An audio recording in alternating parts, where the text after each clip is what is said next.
Hello and welcome to আমাৰ ক্ৰিয়েশনস higher secondary final পৰীক্ষা 2021 কাৰণে যিবোৰ ছায়েন্স ষ্ট্ৰীমৰ ষ্টুডেণ্ট আছে তোমালোকৰ ফিজিক্সৰ এটা মডেল কুৱেশ্যন পেপাৰ আজি এইটো ভিডিঅ'ত আলোচনা কৰা হ'ব। ইয়াতে টোটেল 70 মাৰ্কছ আছে। ইয়াৰ তোমালোকে তিনিটা পাৰ্ট পাবা। এইটো হৈছে আজি পাৰ্ট 1। ইয়াতে টোটেল 12টা কুৱেশ্যন আছে। চ' যিবোৰ ছায়েন্স ষ্ট্ৰীমৰ ষ্টুডেণ্ট আছে তোমালোকৰ কাৰণে যিবোৰ ছাবজেক্টৰ তোমালোকৰ ভিডিঅ'বোৰ লাগে পাই যাবা, চিন্তা কৰিব নালাগে।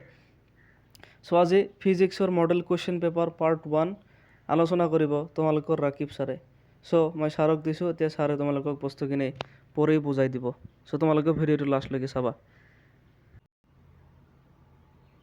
প্ৰথম কুৱেশ্যনটো হৈছে why can one ignore quantization of electric charge when dealing with macroscopic that is large scale charge? এতিয়া চোৱা আমি এনচাৰটো হ'ল তোমালোকে we can ignore the quantization of electric charge when dealing with macroscopic charges because the charges on one electron is 1.6 into 10 to the minus 19 coulomb in magnitude হিচাপত কি এটা ইলেক্ট্ৰনৰ charge কিমান হয় 1.6 into 10 to the minus 19 coulomb হয়। চ' এইটোৰ তুলনাত which is very large, যেটো নেকি বহুত ডাঙৰ হয় as compared to the large scale charge, এইটো বহুত সৰু হয় as compared to the large scale charge। Large scale চাৰ্জতকৈ এইটো ভেলুটো বহুত কম হয়। চ' সেইকাৰণে আমি এটা ইলেক্ট্ৰনৰ চাৰ্জ আমি ইগনোৰ কৰিব পাৰি with respect to the large scale charge.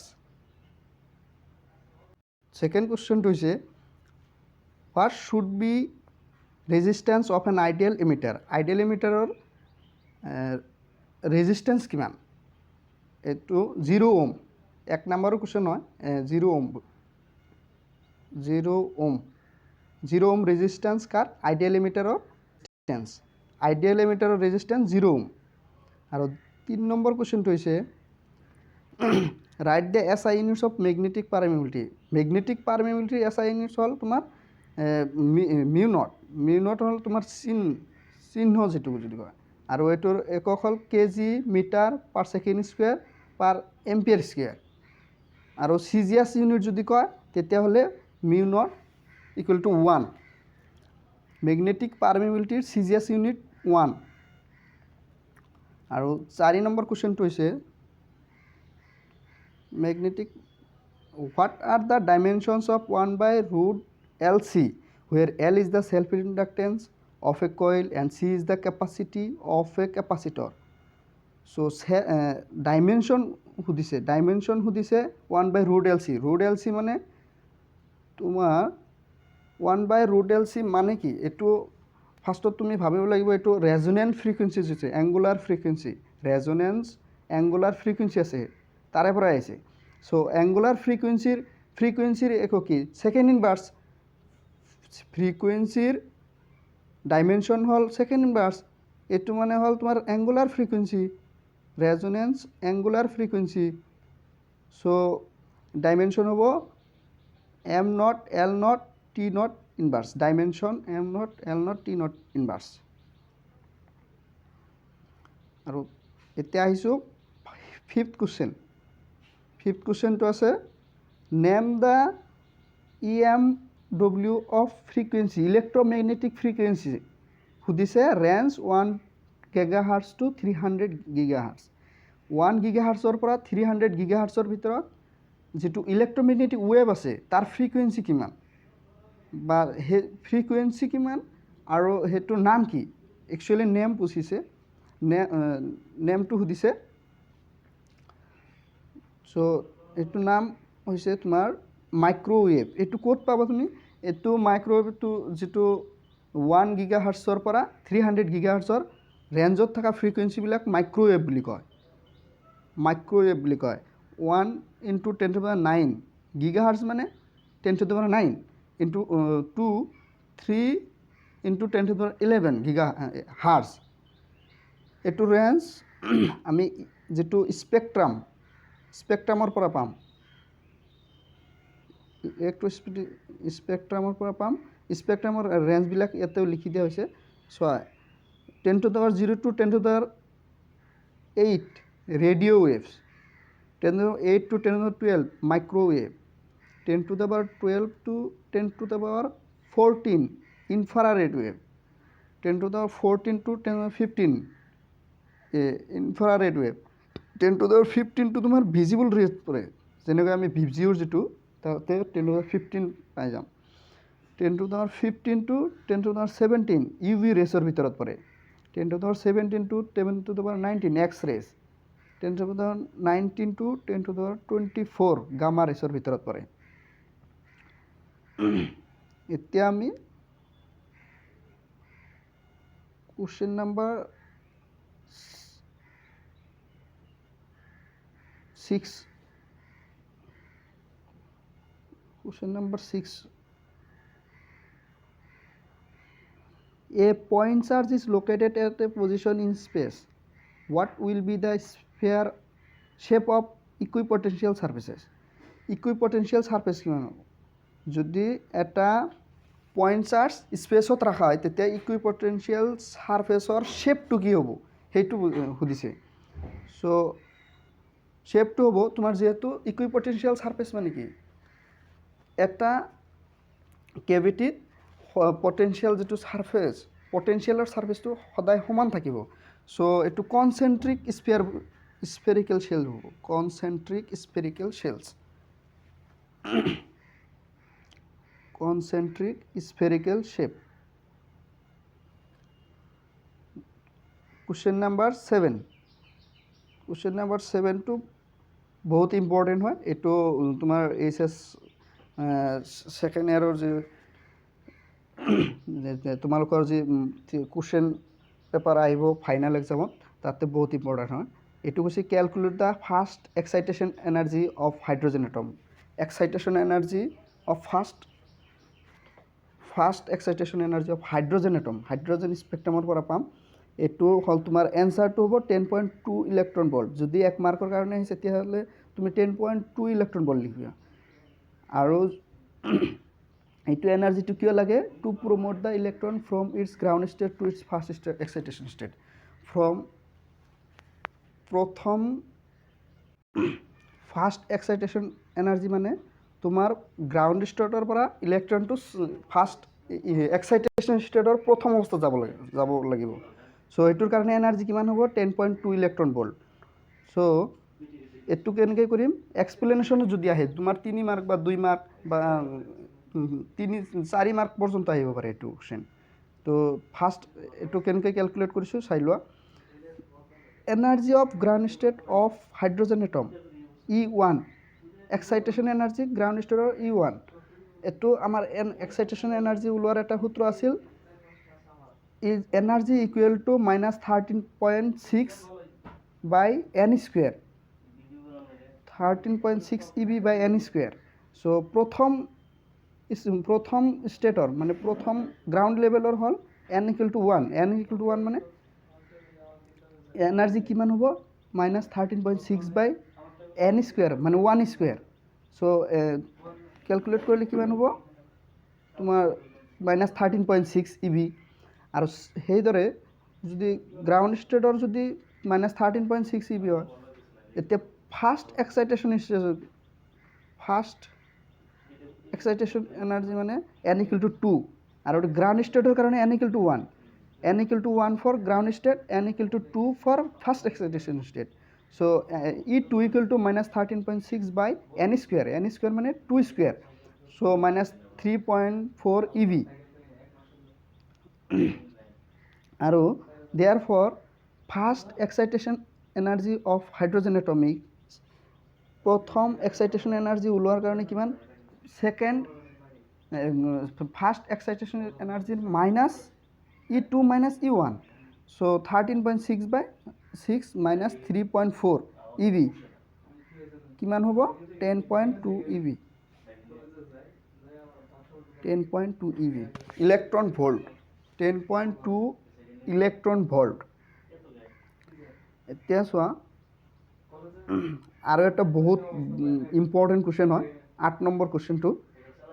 What is the basic difference বুলি কৈছে, মূল ডিফাৰেঞ্চ বুলি কৈছে। পি টাইপ আৰু এন টাইপৰ বেচিক ডিফাৰেঞ্চ কি সেইটো সুধিছে সেমি কণ্ডাক্টৰ অৰ্ধ পৰিবাহী যিটো কয় সেমি কণ্ডাক্টৰৰ বেছিক ডিফাৰেঞ্চ কি পি টাইপ আৰু এন টাইপৰ বেছিক ডিফাৰেঞ্চ কি এতিয়া বেছিক ডিফাৰেঞ্চ বুলি ক'লে আমি ডপিং এলিমেণ্টছৰ কথাই ক'ব লাগিব কোনটো গ্ৰুপৰ এলিমেণ্টছ আমি ডপিং কৰিছোঁ এড কৰিছিলোঁ এতিয়া পি টাইপত আমি থাৰ্ড গ্ৰুপ এলিমেণ্ট মানে তোমাৰ পিৰিয়ডিক টেবুলৰ তৃতীয় গ্ৰুপত যিকেইটা এলিমেণ্টছ আছে সেইকেইটা আমি পি টাইপত এড কৰিব পাৰিম চ' এইটো হ'ল পি টাইপৰ কাৰণে এন টাইপৰ কাৰণে কি হ'ব ডপিং এলিমেণ্টছ হ'ল fifth group elements like arsenic phosphorus bismuth antimony pentavalence elements add কৰাটো হ'ল এন টাইপ আৰু ট্ৰাইভেলেণ্ট এলিমেণ্ট এড কৰাটো হ'ল তোমাৰ পি টাইপত যেনেকুৱা গেলিয়াম এলুমিনিয়াম ইণ্ডিয়াম এইবিলাক আমি এড কৰি ডপিং কৰি পি টাইপ কৰা হয় আৰু ফিফ্থ গ্ৰুপৰ এলিমেণ্ট যেনেকুৱা arsenic phosphorus bismuth antimony etcetera এইবিলাক হ'ল পেণ্টাভেলেণ্ট এলিমেণ্ট এড কৰি আমি কি হয় এন টাইপ পাওঁ এন টাইপ কেনেকৈ পাওঁ ফিফ্থ গ্ৰুপ এলিমেণ্ট এড কৰাৰ পিছত পি টাইপ কেনেকৈ পাওঁ থাৰ্ড গ্ৰুপ এলিমেণ্ট আৰু পি টাইপৰ কি majority charge carriers holes are the majority charge carriers for p type and electrons are the majority charge carriers for n type এইটো হ'ল তোমাৰ বেছিক ডিফাৰেঞ্চ আছিল বেছিক ডিফাৰেঞ্চ বুলি ক'লে পি টাইপ আৰু এন টাইপৰ এইখিনি আছিল ডিফাৰেঞ্চ আৰু আছে কিন্তু বেছিক মূল যেটো ডিফাৰেঞ্চ সেইটো সুধিছিল সো এতিয়া চোৱা 9 নম্বৰ কোৱেশ্চনটো চোৱা state Coulomb's law of electrostatics express it in vector form এইটো 2 নম্বৰী কোৱেশ্চন হয় 2 নম্বৰৰ কাৰণে হয়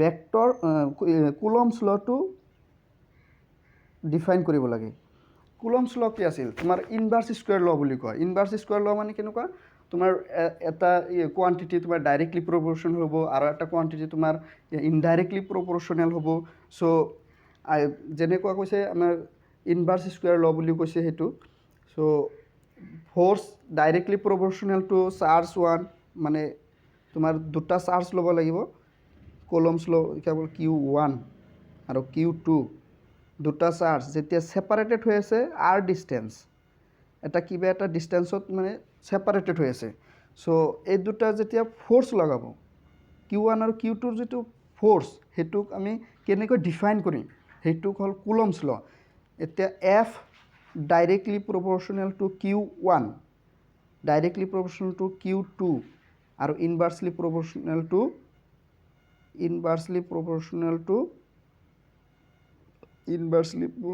to r square মানে তোমাৰ ডিসটেন্সৰ স্কয়াৰ হয় ইনভাৰ্স স্কয়াৰ হয় সেই কাৰণে এটো ইনভাৰ্স ল বুলি কোৱা হয় এনে সোৱা এতিয়া the magnitude of electrostatic force between 2 point charges charge দুটা পয়েন্ট চাৰ্জ হ'ব লাগিব ডাঙৰ হলে নহব সৰু ক্ষুদ্ৰ এটা চাৰ্জ দুটা চাৰ্জ হ'ব লাগিব ক্ষুদ্ৰ চাৰ্জ হ'ব ইজ ডাইৰেক্ট ক্ষুদ্ৰ চাৰ্জ হ'ব লাগিব মুঠতে মনত ৰাখিবা পয়েন্ট চাৰ্জ হ'ব লাগিব charge is directly proportional to the product of charges দুটা product of charges মানে পূৰণফল দুটা চাৰ্জৰ পূৰণফল q1 q2 and is inversely proportional to the square of the distance between them আৰু এটো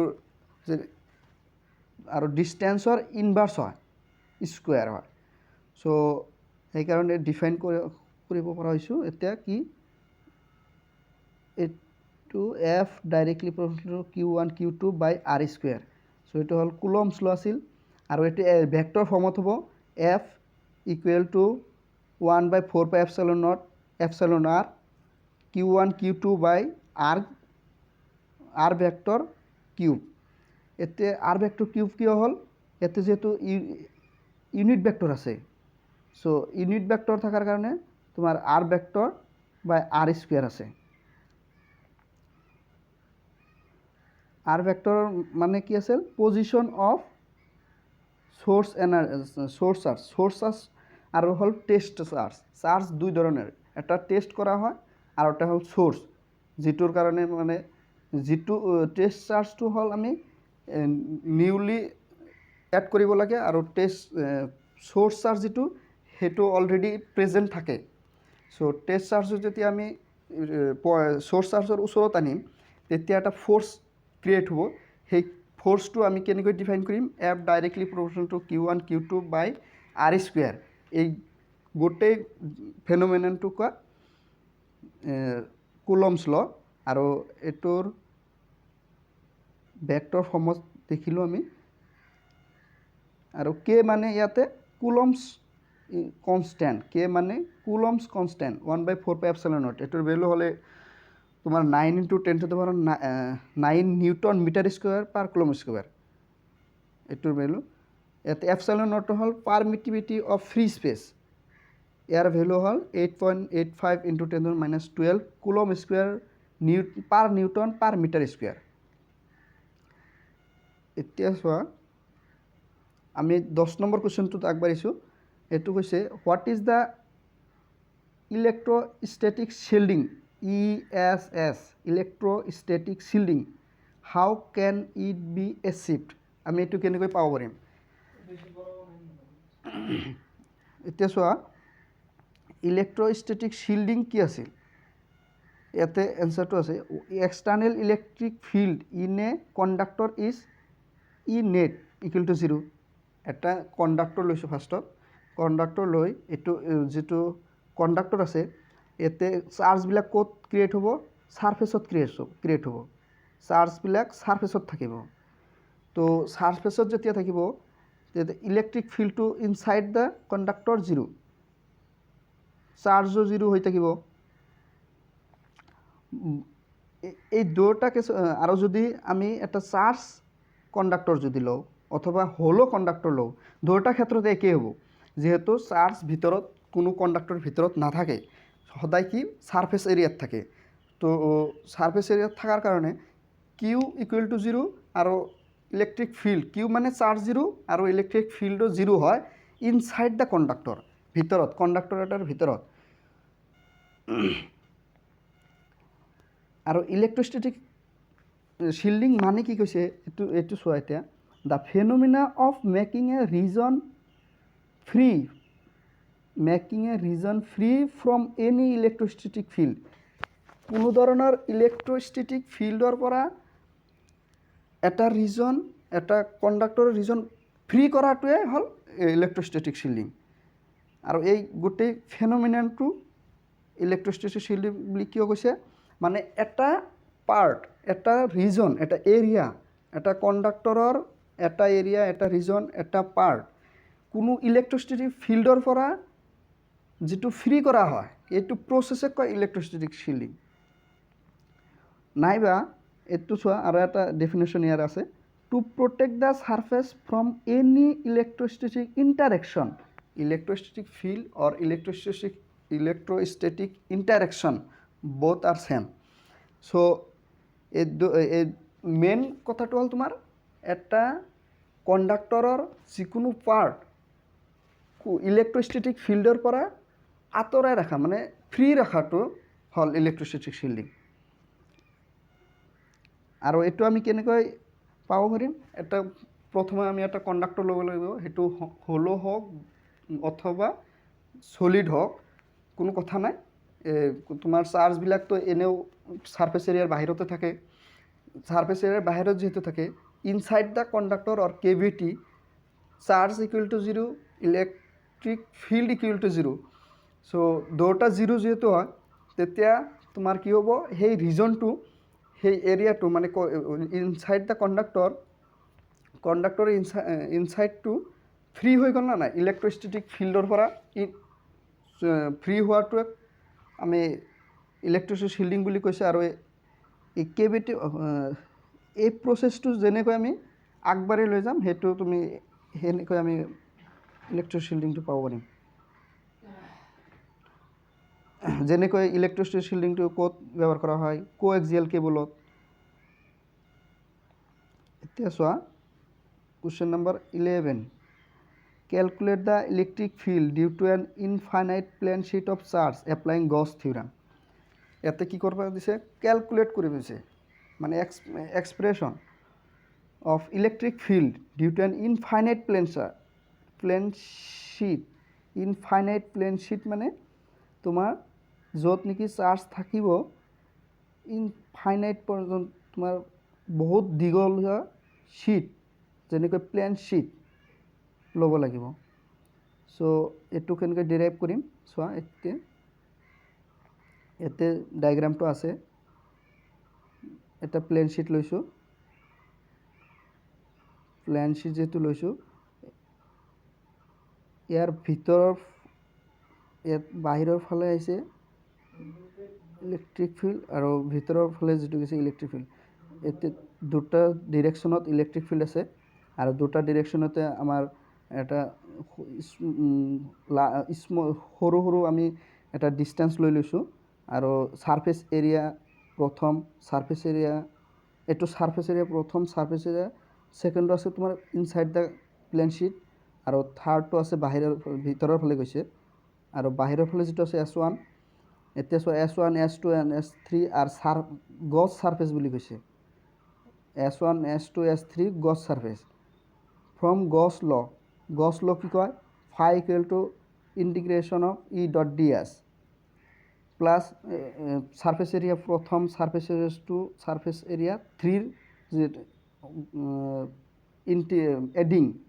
adding process এটো Gauss law কি কৈছে আমি কি উলাম Gauss law ইলেক্ট্রিক ফ্লাক্স উলাম ইলেক্ট্রিক ফ্লাক্স উলাব হলে কি লাগিব প্রথম সারফেস এরিয়ার তোমার ইলেকট্রিক ফ্লাক্স সেকেন্ড সারফেস এরিয়ার ইলেকট্রিক ফ্লাক্স থার্ড সারফেস এরিয়ার electric flux so for surface 2 আছিল কোনটো আমার সারফেস 2 আছিল তোমার ইনসাইডত কি আছে তোমার ইলেকট্রিক ফিল্ড আর সারফেস 2 ইলেকট্রিক ফিল্ড আর সারফেস 2 আছিল তোমার পারপেন্ডিকুলার আছিল সো থিটা ইকুয়াল টু 90 ডিগ্রি পাৰপেন্ডিকুলাৰৰ কাৰণে থিটা 90 ডিগ্রি সো cos থিটা কিমান cos থিটা 0 cos 90 0 আৰু সাৰফেস 1 আৰু 3 ৰ কাৰণে কি আছিল ইলেকট্ৰিক ফিল্ড আৰু এৰিয়াটো আছিল প্যাৰালাল থাকাৰ কাৰণে থিটা ইকুয়াল টু 0 ডিগ্রি থিটা 0 ডিগ্রি মানে cos 0 1 সো আমি ইলেকট্রিক ফ্লাক্স ইন্টিগ্রেশন করি কি পাম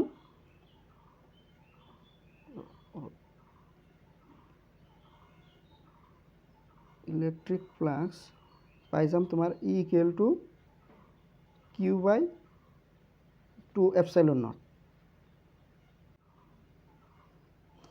এতে আমি লাস্ট কোশ্চেনটো লৈ আগবাঢ়িছো লাস্ট কোশ্চেনটো আছে a 12 picofarad capacitor is connected to a 50 volt battery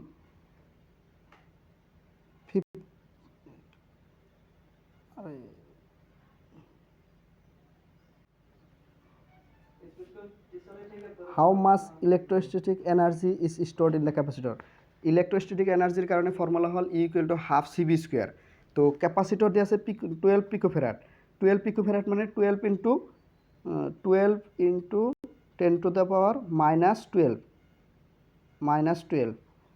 আৰু ব্যাটাৰি দিয়ে আছে 50 ভোল্টৰ C equal to 12 picofarad আৰু ব্যাটাৰি দিয়ে আছে 50 ভোল্ট সো এটোৰ কাৰণে কি হ'ব ফর্মুলাটো আছিল ইলেক্ট্রোস্ট্যাটিক এনার্জির কারণে ফর্মুলা যেটো আছিল U equal to half cv² half cv এনকে বহাই দিলে অ্যান্সারটো হৈ যাব half cv² half into 12 c capacitor 12 picofarad 12 into 10 -12 আৰু v² মানে 50 into 50 সো অ্যান্সার পাই যাম কিমান আমার 1.5 into 10 to the power -8 জুল এনার্জি যেহেতু কৈছে এনার্জির কারণে জুল এতে জুল হ'ব এনার্জি কারণে joule so thank you for watching have a great day